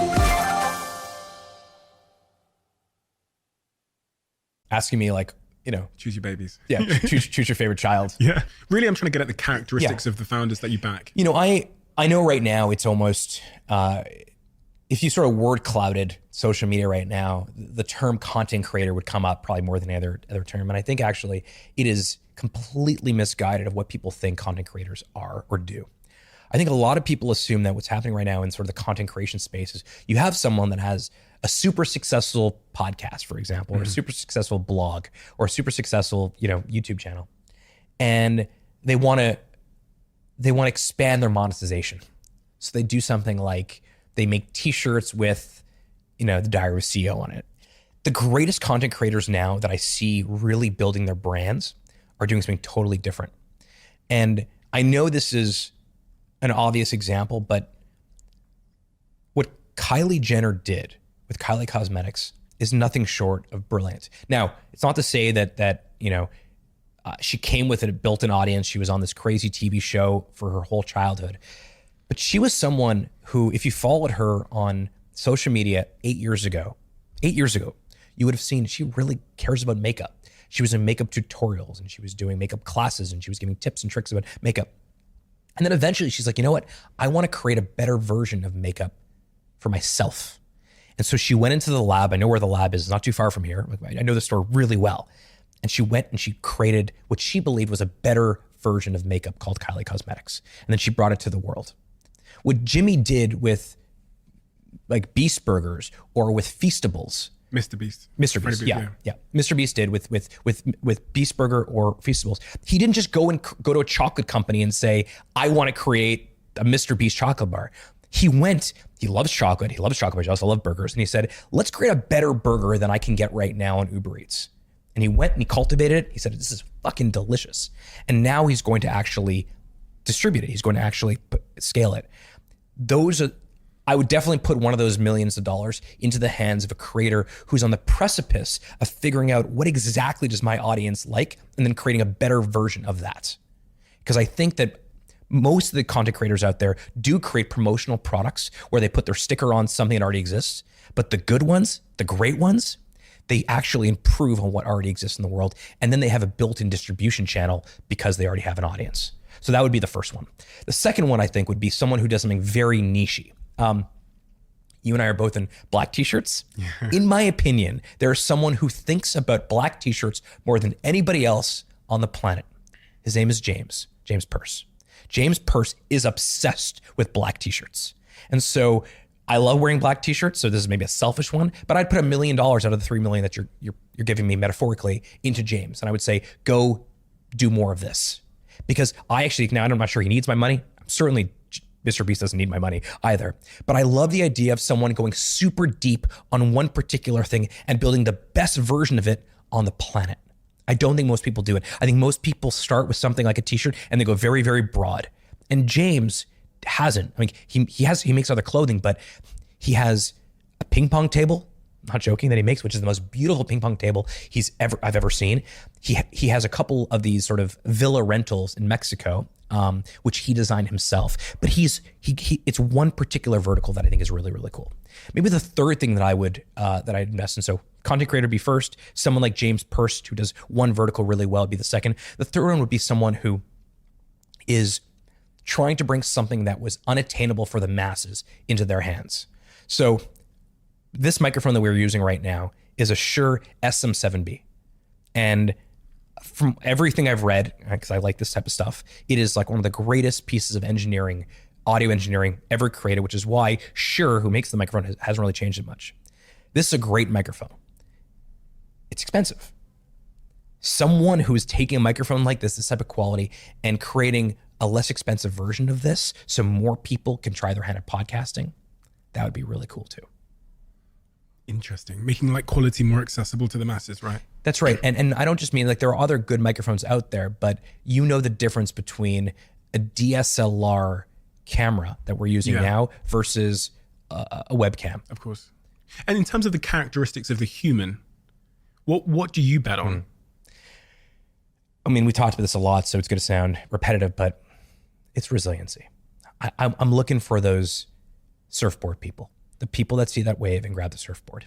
I want people that are optimistic, but I think generally the people that grab the surfboard are optimistic. I want people that are hardworking, but I find generally the people that grab the surfboard are also hardworking. I want people that are high character. I think those are often the same people. But I want someone who, if you were to give them $1 million or $10 million or $100 million, they would still do the exact same thing the day later, because that is their mission. That is their life's work. And I think if you find that, you should cherish that. Anyone who's watching that has found that thing that no matter what they had or don't have would do this particular thing, those are the types of people that I would back. I don't really care where they're based. I don't really care what their experience is. I care about, are they the surfboard people? Because I think surfboard people are deeply curious and deeply ambitious. We spoke to your team and asked them what you in particular were good at. Oh God. They did not tell me you did that. Did they not? They did not. We said, could you tell us everything Harley's good at? And there was like a big sort of 30-second pause, and then they just hung up the phone. And so so we'll move on. I heard the gasp backstage here. Yeah. Someone you probably couldn't hear that on the mics. But by the way, everyone that like works closely with me on my team are all entrepreneurs themselves. They all have side hustles. Oh, really? Kind of cool. Yeah. No, they said many amazing things about you. Many amazing things. The one that I wanted to focus in on, because I wanted you to kind of explain this, is one of your team members said he's very, very good at the telescope process of effective prioritization. What on earth does that mean? I calendar everything. Well, they made it sound much better. Maybe they should be the storytellers. They said, I truly, like, before I came here, I wanted to grab a quick coffee. That was in the calendar.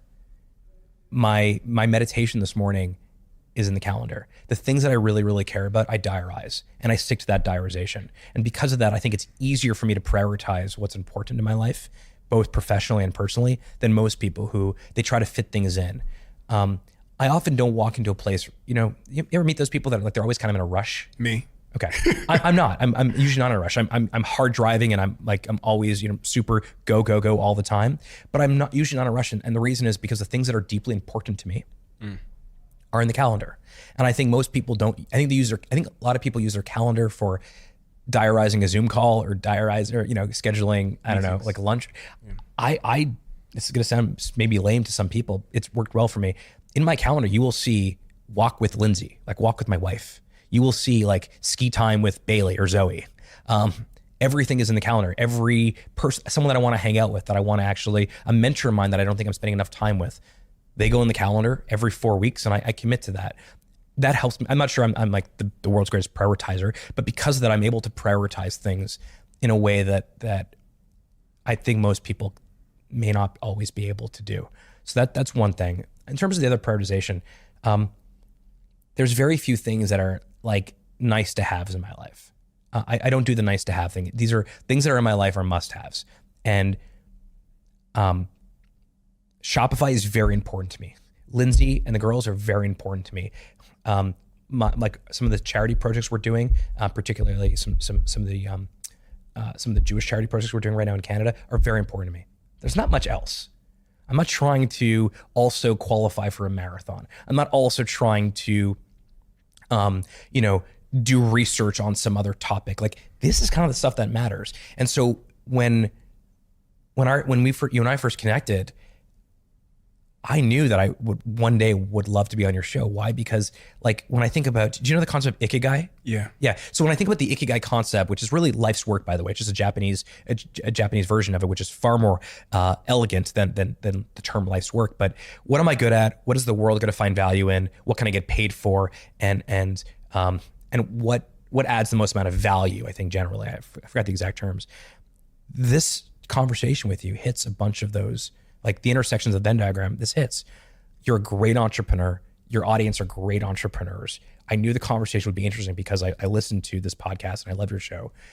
It was obvious to say yes. If someone else asked me to do a conversation for a couple of hours like we are today, I have to put it through the filter of like, where does this hit on the Ikigai spectrum or on the life's work spectrum? I think that's why they say that. As you'll know if you've listened to the last few episodes of this podcast, we're now sponsored by the incredible Whoop.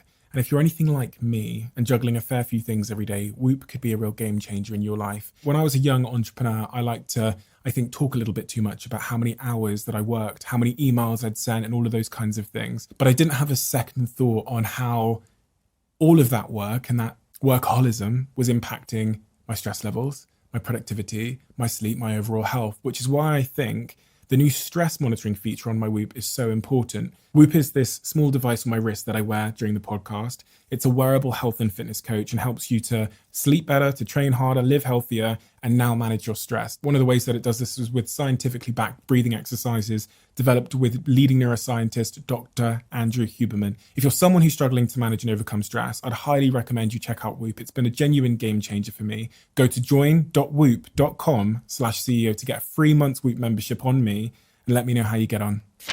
Quick one. As you guys know, we're lucky enough to have Blue Jeans by Verizon as a sponsor of this podcast. And for anyone that doesn't know, Blue Jeans is an online video conferencing tool that allows you to have slick, fast, high quality online meetings without all the glitches you might normally find with online meeting tools.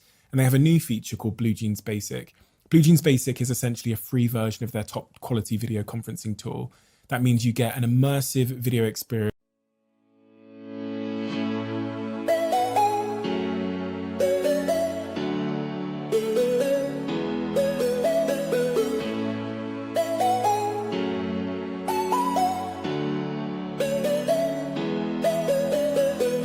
cho anh cái bản đồ, đưa cho anh cuốn từ điển, đưa anh đi từ cấp cứu.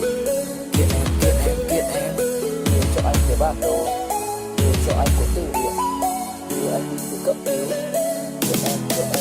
Mặc cuộc đời nó chẳng như ý em mong, anh nguyện vẫn luôn sẽ như lòng em muốn. Dẫu không cách nào mang nắng về đêm đông, cũng không hái được sao trên trời kia đem xuống. Nhưng sau này có thể đưa em giữ hộ tiền lương, sau này có thể làm việc nhà nếu em lười. Nhân gian thường nói không tồn tại thiên đường, chắc do họ chưa từng nhìn thấy lúc em cười. Ấm áp tỏa sáng tựa vầng thái dương, kéo anh chuyển động tinh tiến ở xung quanh. Hoài ngày hạnh phúc nhất mà anh âm thầm mãi ước, ngày ta đứng trước linh mục và cùng sánh vai lại. Thêm lần nữa tuyên bố nhé, em về khuyên bố mẹ kén rể đi anh đến tuyển ngay. Dù ít tin tưởng vào duyên số, nhưng nếu em cho số đảm bảo mình nên duyên đấy. Từ khi gặp em Google hết tác dụng, bởi em là tất cả những gì anh cần tìm. Giống một kho báu để ngăn người khác đụng tới. Đối đầu thế giới anh cũng sẵn sàng cân tín. Ghét phải lặng im coi em như cô bạn, nỗi nhớ đong đầy bao giờ mới khô cạn. Khoảnh khắc bên nhau thời gian như ngừng trôi, vì em sở hữu sự hấp dẫn vô hạn. Yêu đơn phương cảm giác khó đọc tên, mọi thứ mù mịt giống như đứng trước bão. Mãi hy vọng chờ đợi ngóng trông đến ngày nụ hôn đó sẽ một lần được trao. Hương thơm ngọt ngào vương trên mái tóc em, gây nghiện cực mạnh anh ngày đêm ước ao. Quỳnh là loài hoa đẹp nhất trong bóng đêm, cuộc đời này u tối đang cần em bước vào.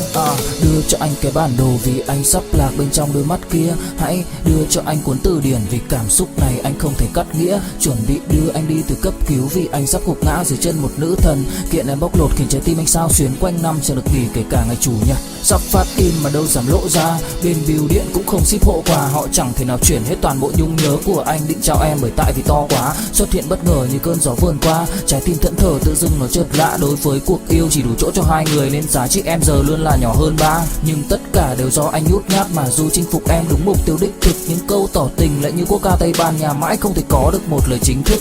Anh khen tức với những chiếc gối ôm được trong vòng tay cùng người mà mình thích. Anh khao khát chạm vào bờ môi hôn tới nỗi thú nuôi anh cũng xem là kình địch. Mẹ anh khuyến khích nên đi theo giấc mơ đời mình, vậy anh đi theo em suốt trọn kiếp này nhé. Quyến rũ đến mức bao tấc thơ lời bình cũng khó để lột tả cái vẻ đẹp gây mê. Em làm anh cứ loạn lên, lưu luyến lại càng thêm khi chót phần vương tình.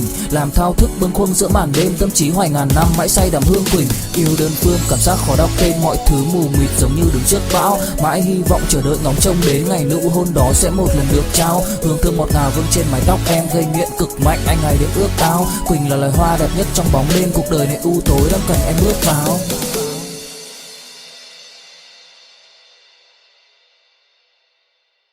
That is super high quality, super easy, and super basically zero fuss. Apart from all the incredible features like zero time limits on meeting calls, it also comes with high fidelity audio and video, including Dolby Voice, which is incredibly useful. They also have enterprise grade security so you can collaborate with confidence. It's so smooth that it's quite literally changing the game for myself and my team without compromising on quality. To find out more, all you have to do is search bluejeans.com and let me know how you get on. During your time at Shopify, what has been your most difficult personal challenge? Like, what was the day or the period where you had your hardest time? I think it was, on a personal level, it was probably the pandemic. I felt very, very lonely.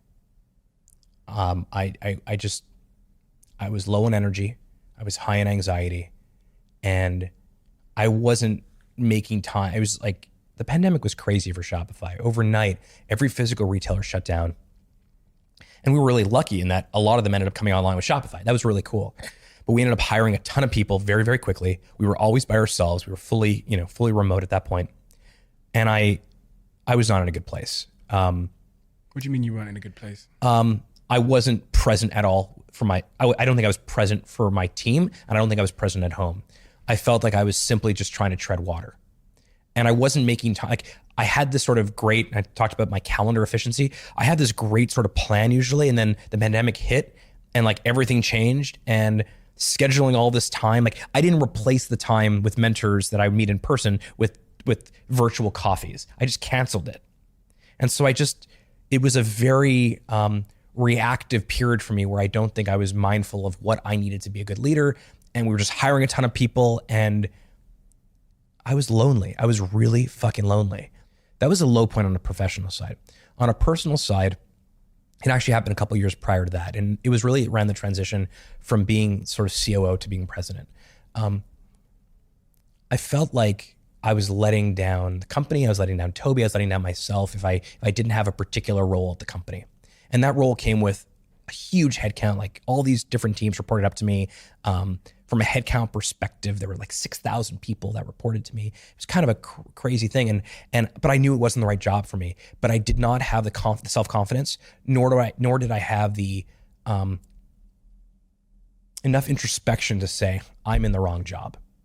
And I was fortunate that other people, especially Toby, kind of pulled me into this new thing and said, hey, there's a role here that is different than what you're doing. And if you can just get over the fact that you're not going to have 6,000 direct reports, but rather you're going to have a couple hundred direct reports, or maybe less than that even, but you're going to do more of the stuff you want, which also happens to be more valuable for Shopify, that we're going to have a new phase. We have this thing in Shopify called tours of duty. It's every 3 years.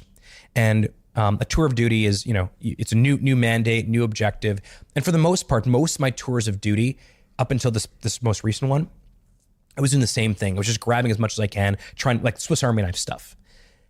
But I never kind of settled in to say, where do I actually want to do? Like what is my craft here? I always loved storytelling, but I think I was too caught up with ego and insecurity to admit this is the shit I want to do. I don't want to do this the rest of my life. I want to get so good at this. And it was really with help with coaching and the people around me that I was like, hey, what if I actually just did this thing? What if I took this other role called the president of Shopify and I just focused on this one aspect versus all the other things I was doing? And turned out not only is it okay, but it's way more valuable.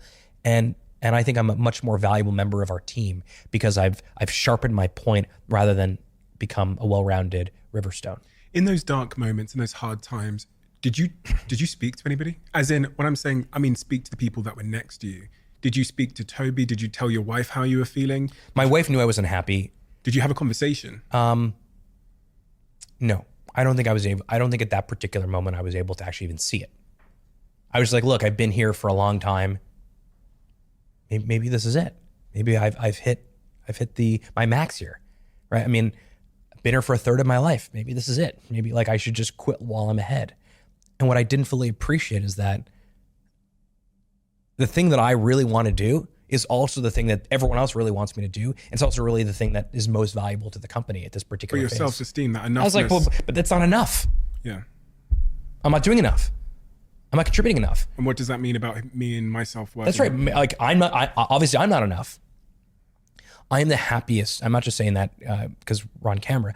At this particular moment, I'm the happiest and most fulfilled, and I find the most meaning in my work that I have in a very, very long time. And it's because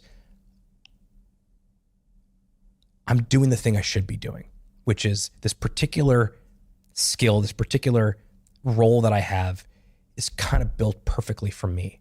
And I need to be okay with the fact that I don't have the largest headcount and most of the company doesn't report to me. And I don't really care about that. What I care about is, am I adding the most amount of value? And do I feel like I'm growing? Do I feel like I'm actually contributing both to the company, but also to my own development? And I think that's, if you can find that, and if you have people around you, your partners, your colleagues, your board, whatever it is, that give you the permission to do that. Again, you can't just do what you want. Like, if I just want to be the chef at Shopify, it's not really going to add much value. But if it turns out, and that the Venn diagram we're up of what am I really good at, what does a company value from me, and what is something that is uniquely in my skill set, if wherever that Venn diagram overlaps, if you can do that, you win. What about in the pandemic when you were struggling? Did you have an actual conversation? I'm asking this question because I'm so compelled by when specifically with some men who are often a little bit more hesitant to talk, I'm compelled by this idea of when we speak, when we reach out to a friend, a wife, a partner to say, listen, I'm struggling here. And do we do it after? Do we do it during? When did you do it? I did it way too late. I waited way too long for that, and I wish I had it. And I think it would have saved a lot of grief. I would have been. I don't think the pandemic was especially great for anyone. All of us sort of dealt with it in our own way. But I think that I made it way more difficult on myself because I was lonely and unhappy, and maybe had some sort of maybe there was. I talked about anxiety, but maybe there's a bit of depression there as well. However, I didn't talk to anyone about it because I didn't feel like I had the right to complain. I didn't feel like I had enough yeah, that I had enough permission to complain. Like there were people that were losing their jobs, and there were people that were dying, that were sick. Like I'm going to complain about the fact that like I'm a bit lonely.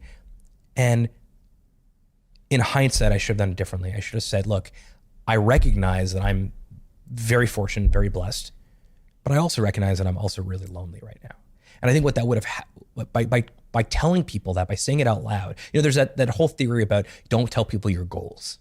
I call bullshit. What a lot of bullshit that is. I think it's ridiculous. Don't tell people your goals. I think you should tell everybody your goals, because the cool part is if you have people around you that are good people, they're going to hold you accountable, and you may actually hit your goals way faster, more effectively. And it's fun to share in a celebration and celebrate someone you know who deeply wanted to do something, who actually ends up doing that thing.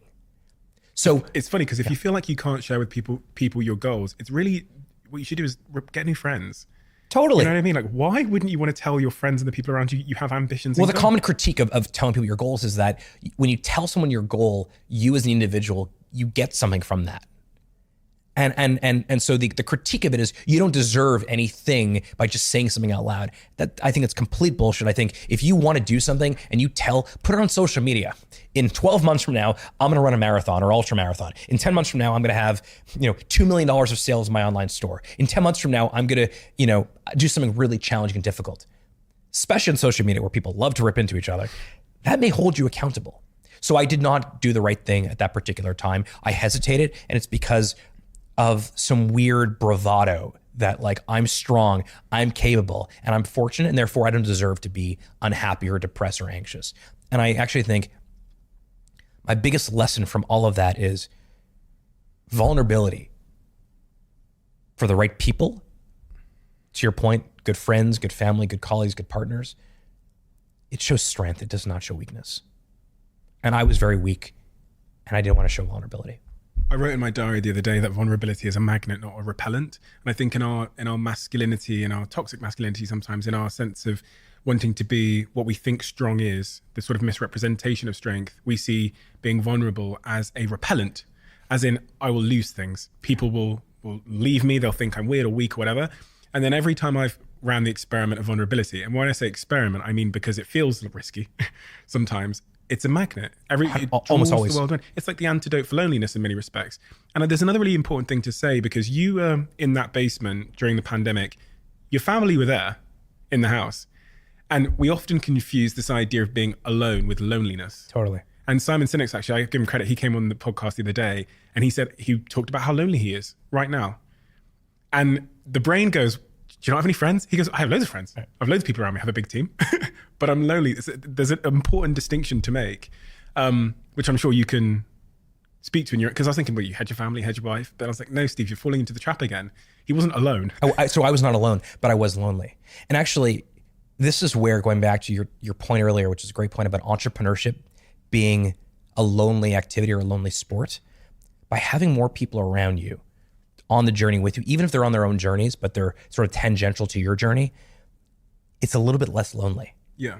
And if you do that across a couple of different areas of your life, like if you work out at a gym or you go for runs in the morning, finding someone else to run with you is one thing, but finding someone else to run with you who's sort of going through the same, like, I want to run 5 kilometers and it's tough for me right now. You do it with somebody else who also wants to run 5 kilometers and it's tough for them too. There's an immediate connection there.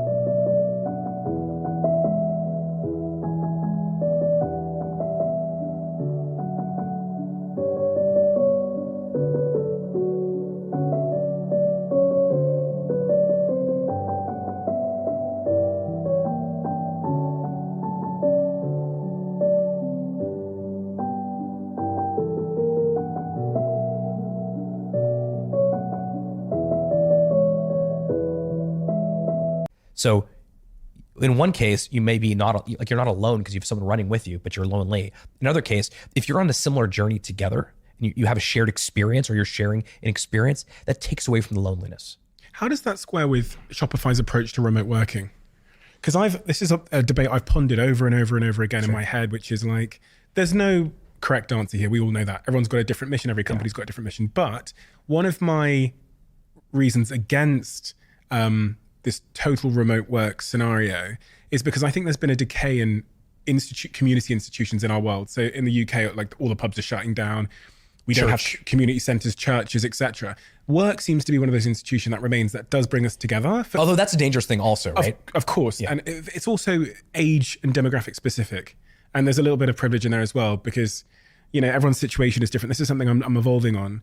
But when I'm like an 18, 19-year-old, just left university, when I'm 21 years old and I've just left university, I want to be, do I not want to be around people to build connections, to build skills for synchronous work? Will I not be more lonely doing remote work potentially from my studio apartment in the middle of the city where I live in a cardboard box, as I used to once upon a time? How do you square all of that together? So the reason that we're not fully remote is because of that exact reason. We had about, 10 or 11, something like that, offices around the world. And we were full-time in the office pre-pandemic. And now we sort of have this model which we refer to as digital by design, which means that office centricity is over. And the reason that's important for us is that we've been building this company out of Canada, for almost 2 decades now. And so in every single job offer we gave, there was an asterisk that said, as part of this offer, there's a condition you have to move to Canada. And so that immediately limited the type of talent, type of people that would come to Shopify. And so there's a real advantage to the fact that now you can work anywhere you want. So that's really valuable for us. First time that our new CFO is based in New York, our new GC is based in DC, our chief operating officer is down south. That is great. People can live wherever they want. However, we didn't close the offices. We converted them from quote unquote offices to more of these we call bursting locations, where you can come in for a burst, which is just an on-site. And we actually not only like the idea of people coming in, we force people to spend time with their teams in person at least once a quarter. And what you see is the healthiest teams may not have to meet as regularly because there's enough of a trust battery where the residue of the trust battery can be distributed. But for teams that are just forming, it is really important for them to be in person, and we really encourage that. So we're not really hybrid because it's not 3 days in, 2 days out or anything like that. It's just work from anywhere you want, with the condition that you must spend time together with your team in person at least once a quarter, in some cases once every month. Every solution, every answer has a downside. For sure. Office centricity has a downside, a clear one. Totally. What's the downside in your view of that work from wherever you want, but once a quarter? It depends on if your manager really likes the idea of being in person, you're probably gonna be in person more often. Yeah. And if your manager does not, you may be less. So we're trying to work around that and create some guardrails there, but I don't think there's any perfect solution. A lot of companies are going the opposite way now. You're hearing like Snapchat and Twitter. Yeah, they're all going. They seem to be going back to like 80% in the office, etc. The good news or the bad news is I don't think anyone's got this right. Yeah, and the companies that will get it right longer term are going to be the ones that are most introspective about this. What's working, what's not. Be honest about it. So we know that being fully remote doesn't work for us. We need to be in person sometimes. Mm-hmm. We also realize that it's really an amazing opportunity for someone to come to Shopify who can have an incredible role, building great product or doing something at the company that's very valuable, and live anywhere they want. Mm-hmm. That is an amazing opportunity. In the early days of Shopify, I moved to Ottawa, Canada for Shopify. I mean, that's a big thing for my family. Mm. So the fact that they can live anywhere I think is really great, but I don't think anyone has really knocked it out of the park just yet. What I would also say is that, just back to the Simon Sinek quote, or philosophy, I think we all need, we may not go to church as much anymore, or youth groups, or organized sports. I think we all need our own version of that tribe. And I think developing your own community and your own tribe, even if you guys sit around and stare at screens and you're playing video games together, I think having these rituals, I'm not religious, I'm Jewish, but I'm not religious, but every Friday night we have a Sabbath dinner, Shabbat dinner.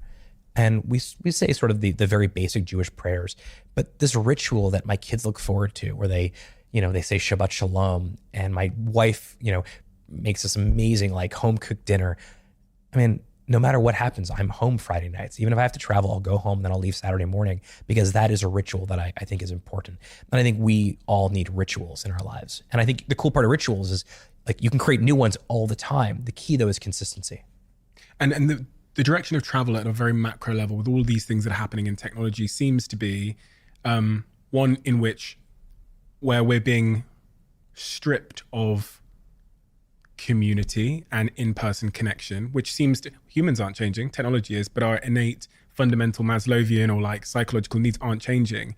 But the society we live in, I think, is optimizing against our against natural connection, living in, you know, 4 white walls in the middle of a big city alone, swiping on Tinder, ordering your food using a piece of glass screen. All of these things seem to be robbing us of that connection. And I reflect on this a lot. I go, the reason why the Diary of a CEO is successful and the reason why a lot of the things we've done have really worked well in terms of like the content and the media is because we, without really being that intentional about it, to be honest, have created a sense of connection for people. They will hear your story about your own insecurities or about the things you struggled with, and that'll make them feel heard and understood and connected in some way. I love that. I actually think that is one of the most, this sort of shared experience, even if I don't know you, is really impactful. We may not know each other. We may have never met before, people that are watching. But if anything that I said, anything in my story resembles your own or resonates with you, hopefully what you take from this is that like there is a way to get over some of these things. Some things you don't get over, you simply manage it better. But there's no one, like I've got a chance to meet pretty much anyone I want, just like you do. Nobody has it figured out. Nobody is 100% happy all the time. No one has a great relationship, great career, great health, great family. Like no one has that. But the best ones, in my view, are the ones that are self-aware of what to work on, and they have tactics and tools and traits to sort of move towards a better version of themselves. They grab their surfboard when things come on the resiliency side. They are very honest about like when they're lonely, they say, "I'm lonely. Here are the changes I have to make." But no one has it all figured out. And I think that in itself is, when I figured out, when I had this sort of epiphany that, holy shit, no one has their shit together. We're all trying to figure it out in our own ways. It was freeing for me. It's so true that nobody's there. It's like a party that you're striving towards that actually nobody's at. You know everyone. I mean, you know more people than I. Like the people that sit in this chair that, you know, are way more successful than I am. I've listened to a lot of your interviews. We're all kind of working on our own shit. Yeah, everyone is. And the ones that say that they're good, I don't know. I think they're lying. On that point then, so we made these cards. They're actually on sale on Shopify. We use Shopify to sell these cards. And it's very much... I'm glad I didn't want to say that. You say that. They're called the Diary of a CEO conversation cards. And what we've done is we've taken all of the questions that all of our guests have left in the famous Diary of a CEO, all of the amazing guests we've had on the show. We always ask them to write a question that helps people to go a little bit deeper. And we've made them into these cards. On the front of the card, you'll see the question and the person who wrote the question. On the back, you have a QR code. Scan that. You can see the next guest that had to answer it. So we're really letting the cat out of the bag here. Cool. I picked 3 cards for you. The idea is that people will buy these and then play them at home with their friends and connect, because vulnerability is the door to connection. You just have to pick one. Sure. Gary Neville. Tell me something you've never told anyone before. I don't think I'm a great father. I want to be a great father, but I don't feel I'm a great father. I feel like I have like 10 units of energy, and if I give units of energy somewhere else, then I don't give it to that. And I haven't figured out the right dynamic yet. And I worry that at some point, my kids will be too old, they'll be out of the house, and it'll be too late. And I really want to be a great father. So it's quite vulnerable, but that's the truth. Yeah. Is that because of your definition of what a great father looks like is maybe not fitting the great father that you are? Potentially. Do you see what I mean by that? Yeah, I do. Because you're an inspiration. This goes back to am I enough of a father? Am I enough? Right. But the thing about the like being a great father is there is a limited time component to it. I don't know how much. Like Bailey is 6. In 12 years, she's going to be off out of the house somewhere, I suspect. I get 12 years to become a great father. And I don't know exactly the right path to get there. I know what my weaknesses are, but they're a little bit elusive. It's am I present with them? Am I mindful to their needs? But that's something that I struggle with. And I'd like to be, if I sort of think about 3 or 4 elements of my life that I want to be world-class, my work, my relationship to Lindsay, my contribution to the world, from a charity perspective, that 4th bucket is can I be a really great dad? And I don't also know how to gauge that. A lot of the other metrics I can gauge. Lindsay was very clear to say, like, you're a great husband, or like, you weren't a great husband this week. My work can be reflected by my performance. I don't think the stock price is exactly directly, I think that's more correlation versus causation. But the other points in my life, my contributions to the community, I can measure those things. Don't know if I can measure.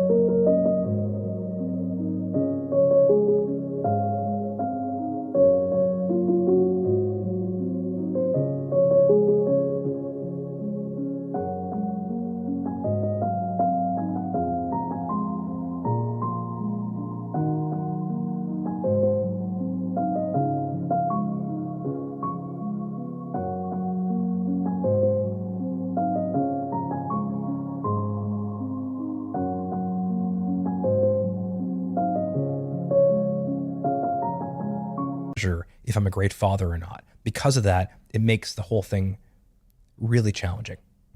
Maybe like the other things we've spoken about, this great father party is a party that nobody is at. Potentially. I've never met someone that says, I am a great father. Yeah. You may be right. Now, maybe actually the pursuit of that is in itself what I'm trying to do. As is the case with life, right? Right. Exactly right. But by the way, even like, okay, go back to vulnerability. Millions of people are going to watch this. And maybe there is someone who's watching that actually is like, hey, I actually think I am a great father. And here are the couple things that I use to gauge that. Interesting. One of my friend of mine who, he's not really my parent role model, but maybe he becomes that at some point. I asked him what a great father or great parent does. And he says, one thing, independence. Are your children able to be truly independent? I thought that was really interesting as sort of a metric for gauging whether or not you've raised, you are a good parent. Another one says, like, there's a famous quote, which is, you're only as happy as your least happy child. Mm. If you've heard that, I've heard right? That before, yeah. I've actually heard the corporate version of that, which is like, you're only as successful as your least successful division of your company, which is also a really interesting way to kind of put that. But that would sort of be the one that I don't think I've admitted that because I haven't really had a venue to actually say something like that before. We have a closing tradition on this podcast where the last guest asks a question for the next guest. Obviously, that's what becomes these conversation cards. The question that's been left for you, interesting one, because it's a bit left field, but what's a common misconception people have about you? And more importantly, how does it make you feel? Because I talk so much about entrepreneurship, I've heard this now from a number of people that I don't ever talk about the failures that I've had from a business perspective. And partially I don't do that because I don't think they're necessarily that valuable relative to some of the successes. We talked about DJing and t-shirts and Shopify. There are literally 20 other companies that I've started that have been total fucking failures. And I think the common misconception is that the stuff that I've worked on have all been not huge success, but generally successful because I talk about them so much. And it makes me feel sometimes like more recently, that I'm not being as helpful or honest as I should be, because I just don't have the space or the venue to talk about the slipper company, the poker chip company, the nurse uniform company. Like, those are all real companies that I started when I was in college or undergrad or when I was a teenager that failed miserably. And the misconception is that I think that everything that I've worked on has turned out to be good or successful. When you look at yourself in the mirror, and I'm just saying that as a metaphor, and then you look at the perception of you, does that create a certain dissonance or a feeling of like, I don't know, people call it imposter syndrome, which is a term I don't love, but often when you reach high places because you're involved in very successful ventures and pursuits, there's this kind of like perception which might not match the perception or the voice that whispers in your head when you're alone. I have that as well. So here's another way to put sort of the failure thing. I do a lot of TV and I'll get feedback that, that was really great. I saw you on the show, or I saw you do this interview, or saw you on Squawk Box. And I'm like, great, yeah, thanks. I appreciate the compliment and stuff. Sometimes I want to tell them, and I don't often tell them, do you know that I put in 5 hours of work memorizing those data points? I think sometimes I like to pretend like it comes easy to me. It does not come easy to me. I work really, really hard in my craft. If you think I'm a good storyteller, or you don't think I'm a good storyteller, like I put a lot of time into preparing for my conversation with you today. A lot of time. I've watched all your interviews. I literally, as I told you, like I didn't finish my run until I listened to the entire Seth Rogen interview. I don't think I do a disservice, I think, to a lot of people. And I'm working on this already around vulnerability, of actually sharing, this is not easy for me. I can naturally memorize. I don't have photographic memory. What I do have is a really good work ethic, and I should be talking more about that than actually showing my work more than just the results of my work. And so when I look in the mirror and I think to myself, where is the dissonance? It's that sometimes, less recently, but certainly oftentimes previously in the past years, I've made it seem like this is easy for me, and it's not easy for me. And I was never the smartest kid in any of my classes.